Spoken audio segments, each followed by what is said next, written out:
అంటే గతంలో మీరు అలా ఉప ఎన్నికలు వస్తాయి బ్రదర్, తొందర పడకండి. రేవంత్ రెడ్డి గారు అసెంబ్లీలో ఎగిరిండు కదా, ఉప ఎన్నికలు రావు ఏం రావు అని. తెల్లారు పడ్డాయిగా సుప్రీంకోర్టుకి వెళ్ళి. అందుకే విఘ్నత కోల్పోయి బుద్ధి తక్కువ మాటలు మాట్లాడితే నువ్వు ముఖ్యమంత్రి అయినా ప్రధానమంత్రి అయినా దేశంలో ఇంకా న్యాయం బతికే ఉంది, ధర్మం బతికే ఉంది. వరుసగా 3 ఎంత అవమానాలండి, సిగ్గుచేటు ముఖ్యమంత్రికి. సుప్రీంకోర్టు స్పష్టంగా అన్నది, you are making a mockery of schedule 10. Speaker గారిని అభిశంసించింది. మరి వాళ్ళకు ఉందా ఇంగితం? నేను ఇంకోటి కూడా అడుగుతున్నా. అట్లాగే సుప్రీంకోర్టు అపాయింట్ చేసిన ఎంపవర్డ్ కమిటీ ఫైనాన్షియల్ ఫ్రాడ్ జరిగింది అంటున్నది కంచి గచ్చిబౌలి భూముల్లో.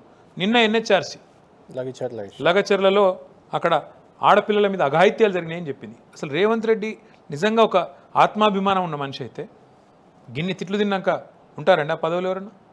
ఇక ఆయన రేవంత్ రెడ్డి కాబట్టి నడిచిపోతుంది. అంటే కేటీఆర్ గారు, మీరు దీన్ని ఏదైతే పార్టీ ఫిరాయింపుల మీద, పార్టీ మారిన ఎమ్మెల్యేల మీద చాలా సీరియస్గా మీరు ఎక్కువ రియాక్ట్ అవుతున్నారు మిగిలిన నాయకులందరికంటే కూడా.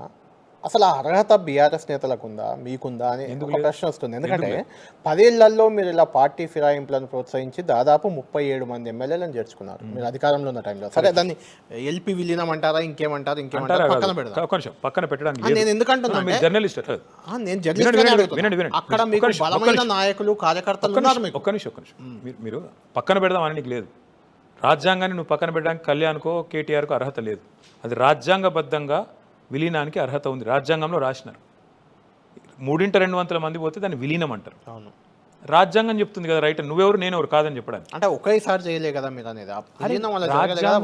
వచ్చారు. రాజ్యాంగంలో 3/200 మంది కలిసి ఇప్పుడు మా పార్టీలో కూడా 39 ఉన్నారు కదా, 26 మంది పోయి విలీనం అయితే క్వశ్చన్ చేయడానికి నాకు కూడా అధికారం లేదు తమ్ముడు. వాస్తవం ఏంది, మేము చేసినప్పుడు జరిగింది విలీనం. అది ఎవరికి ఇష్టమున్నా లేకపోయినా నాకు మీకు అనవసరం. అది రాజ్యాంగబద్ధమా కాదా, చట్టబద్ధమా కాదా అనేది పాయింట్.